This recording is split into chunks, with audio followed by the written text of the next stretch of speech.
Cara, eu sei, é absurdo o que eu vou falar agora, mas o artilheiro do Vasco virou um grande problema para o time. Isso mesmo que você ouviu, o centroavante do Vasco, que caiu nas graças da torcida como o famoso pirata, agora virou banco no time e quando ele entra de titular, os torcedores vaiam.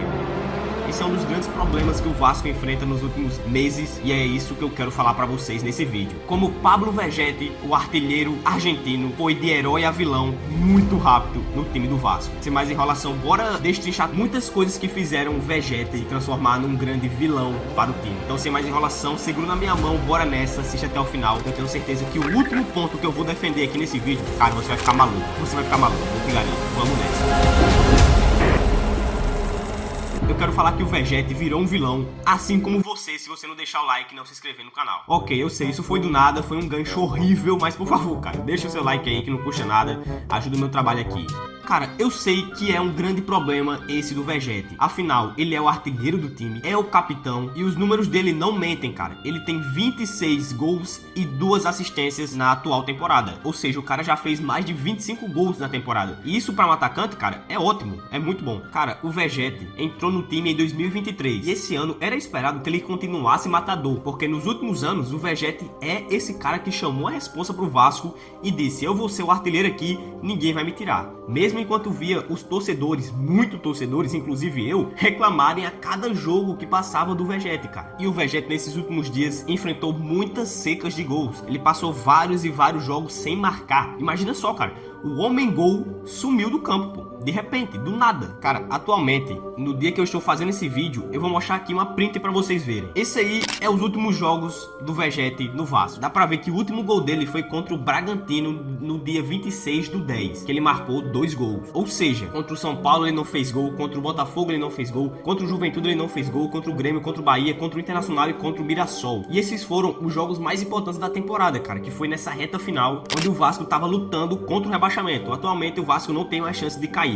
Graças a Deus, cara. Mas durante esse período o negócio tava ficando apertado, cara. Claro, teve muitos jogos que ele jogou muitos poucos minutos, como por exemplo contra o Bahia, contra o Internacional, contra o próprio Mirassol. Mas por exemplo, contra o Grêmio, que a gente perdeu de 2-0, ele jogou 80 minutos, cara. E não conseguiu fazer um golzinho. E isso não é um problema só dos últimos jogos. Olha aí os últimos dos últimos, cara. Os mais antigos. Ele tem um gol perdido ali, um gol perdido aqui. Em comparação com aquela fase que ele tava alguns anos atrás, algum tempo atrás, cara, é uma loucura, pô. É uma diferença muito grande. Cara, em resumo até agora, o artilheiro vive uma fase totalmente oposta do que a gente conhece dele, colocando muito gol até pouco tempo atrás e sumindo da partidas agora, fazendo a galera se questionar se ele ainda merece a titularidade, cara. Mas isso tem um grande problema, uma grande causa. Eu vou mostrar pra vocês aqui o que é o principal sustentáculo dessa crise na situação do Vegetti, e ela se chama Diniz. Então, vem comigo. Cara, o que você deve estar se perguntando, e eu também estava me perguntando antes de fazer esse vídeo: o que mudou em São Januário, cara? O gramado mudou, a torcida mudou, o estádio vai mudar, eu sei, mas isso é lá para alguns anos pra frente, cara, não mudou ainda. Então como é que danado o Vegetti sumiu do campo? Mas a resposta está no banco. Recentemente o Vasco trocou de técnico e mudou a sua filosofia de jogo, cara. Não é só que mudou de técnico, é que mudou a forma de ver o jogo, a partida. E o novo esquema parece ter virado o jogo contra o Vegetti. Desde meados de 2025, quem comanda é Fernando Diniz. Ele é famoso por um futebol aposicional e móvel, ou seja, os jogadores não ficam parados, eles ficam triangulando, mudando suas posições constantemente. No campo, isso significa passes rápidos e atacantes em constante movimentação. A gente viu isso do Diniz naquele Fluminense campeão da Libertadores, onde os jogadores jogavam com a bola no pé, não tinha aquele negócio de bicão pra frente, os caras iam construindo cada jogada, os jogadores mudavam de posição constantemente pra ludibriar o adversário. Era uma coisa linda de se ver, cara, tanto que muita gente dizia que era o melhor futebol da época. Cara, o problema disso tudo é que o Vegetti é aquele camisa 9 tradicional, forte no jogo aéreo, presença de área, não é tão veloz e não fica caçando infiltrações. É aquele camisa 9 que fica na área esperando receber alguma bola pingada, alguma bola de cabeça, mete pra dentro e tchau. Cara, e pra mim, o jogo que explicitou que o Vegetti se tornou um vilão foi o 6-0 contra o Santos. Esse jogo deu o que falar, todo mundo ficou comentando, todo mundo ficou maluco. 6-0 no Santos de Neymar. Mas cara, a gente tá olhando o background round desse jogo tem muita coisa pra gente comentar. Por quê? O Vegete nesse jogo estava suspenso. Eu mesmo tava dizendo, cara, lascou. Com o Vegete a gente é ruim. Imagina sempre, não vai sair um gol. Mas aí o Vasco entrou com uma adaptação no time. Ele jogou com um ataque mais leve, mais variado. Jogou com o Watson e o Ryan abertos, Coutinho e Nuno flutuando ali no meio, e foi uma goleada histórica. Cara, a imprensa observou que sem o Vegete, cada jogador brilhou mais do que com ele. Naquele jogo, por exemplo, o Ryan teve a sua melhor partida e outros foram muito bem. É como se tirar o Vegete da área, esse gigante, permitisse que os jogadores criassem mais jogadas, um sinal de que o time rende de outra forma sem o centroavante fixo. O que indica que com o Vegete, por exemplo, eu já percebi isso, a gente tem muito fetiche em ficar cruzando a bola na área, pô. E o Vegete fica lá paradão, não se movimentando. E a gente tem essa esperança de que colocando a bola na área, de algum jeito ele vai dar uma cabeçada, uma bicicleta, um voleio, alguma coisa, e vai sair o gol. Mas muitas vezes isso não acontece. Diferente de quando o Vasco entra com jogadores mais leves, mais rápidos, com maior movimentação em campo, cara. E por outro lado, quando o Vegete voltou ao campo depois da suspensão, o Diniz admitiu que o esquema mudou. O time busca constantemente cruzamentos altos para a área. E é aí que mora um problema. No análise, o Globo Esporte notou que contra o Juventude, o Vasco quase triplicou a quantidade de bolas levantadas na área em relação ao jogo anterior. Foi de 8 bolas na área para 24 bolas na área. Ou seja, tá todo mundo mirando o Pirata lá no ataque. Isso deixa o jogo previsível e desgasta demais os jogadores. Cara, todo mundo gosta de enfrentar aquele time que fica colocando o Bumba Meu Boi na área. Cruza, cruza, cruza. E torna o jogo muito previsível, porque a gente sabe que sempre vai vir uma bola pingada na área. Em outras palavras, o sistema recua para servir o Vegete, em vez de aproveitar os passes curtos, a mobilidade.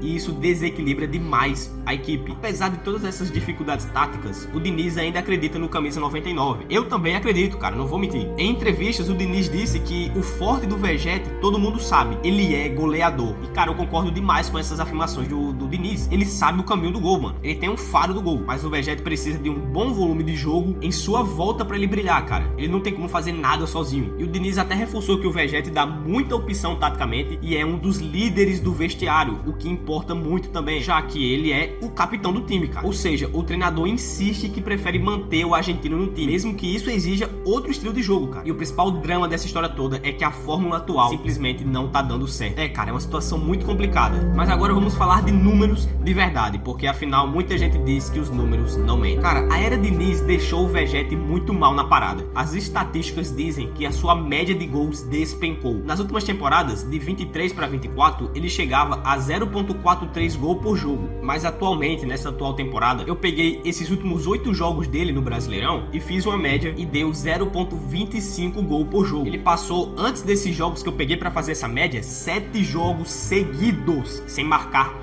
um gol. E muitos deles ele jogou os 90 minutos, cara. Então não surpreende que a arquibancada esteja impaciente. No fim de 2025, surgiram muitos virais na internet. Torcedores perguntando se não chegou a hora de mandá-lo pro banco. No Globo Esporte, os colunistas apontam que Vegete teve a segunda pior média de notas entre quem jogou pelo Vasco com o Diniz. Enquanto isso, nas redes sociais, pipocavam reclamações. Cara, não aguento mais, é ano inteiro do mesmo sofrimento. É constrangedor o que o Diniz está fazendo com o Vasco. Trechos que viraram até manchete. Cara, eu discordo fielmente desse povo que fala mal do Diniz e que tá dizendo que o Diniz não sei o que, não sei o que lá. Cara, pra mim o Diniz é um ótimo técnico, mas realmente pra mim o Vegete fica melhor no banco, cara. Mas eu quero saber pra você, comenta aí qual a sua opinião. O Vegete deve ir pro banco ou não? E cara, todo esse clima pesado atrapalha muito o time. Quando o Vegete não rende, a liderança dele perde força, obviamente. E olha só, os números de gols dele confirmam essa queda. Apesar dos bons 26 gols em 60 jogos no ano, só 2 vieram nos últimos 2 meses. Ressaltando que ele tá jogando sim nos últimos dias, mas não tá conseguindo botar essa bola na rede. São 6 gols nos últimos 20 jogos, metade deles de pênalti, o que reforça essa má fase que ele tá tendo, cara. Cada jogo sem gol do artilheiro vira mais um fantasma de cobrança pra esse elenco, cara, que começa a duvidar do esquema atual. E a gente sabe que o Vasco não tem jogadores muito ruins não, pô. A gente tem bons jogadores individualmente, como o Coutinho, o próprio PH que foi convocado, cara, o próprio Ryan. A gente tem bons jogadores de movimentação individualmente, que coletivamente são prejudicados pelo Vegete quando tem que ficar colocando essa bola na área, cara. E por fim, há um fator extra que ninguém tá falando, cara. O contrato e os bastidores. O Verratti, ele tá negociando uma renovação, mas ele quer cerca de 1 milhão por mês, enquanto o Vasco só oferece uns 800 mil fixos, tá ligado? Claro que esse valor não é exatamente 800 mil, mas tá nessa casa aí. E esse impasse salarial virou outro motivo de incômodo interno.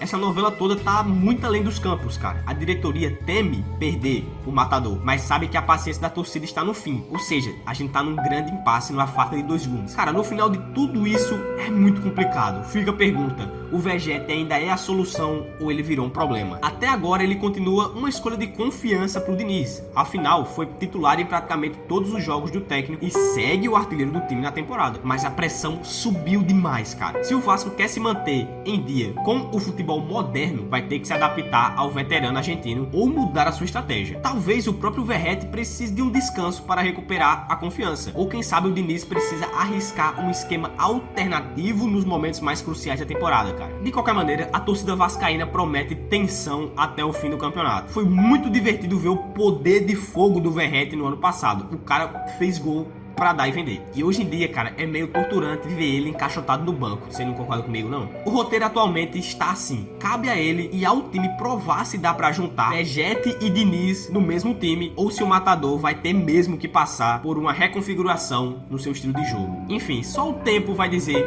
os próximos capítulos dessa história toda. Eu quero saber a sua opinião. Comenta aí qual a sua opinião sobre o Verratti, cara. Será que o Ryan é a próxima estrela do Vasco que vai colocar o Verratti lá para escanteio? Tá aparecendo esse vídeo aí. Clica lá que eu vou falar muito sobre o Ryan e qual o possível time que ele vai. Enfim, a gente se vê no próximo vídeo. Tamo junto e valeu.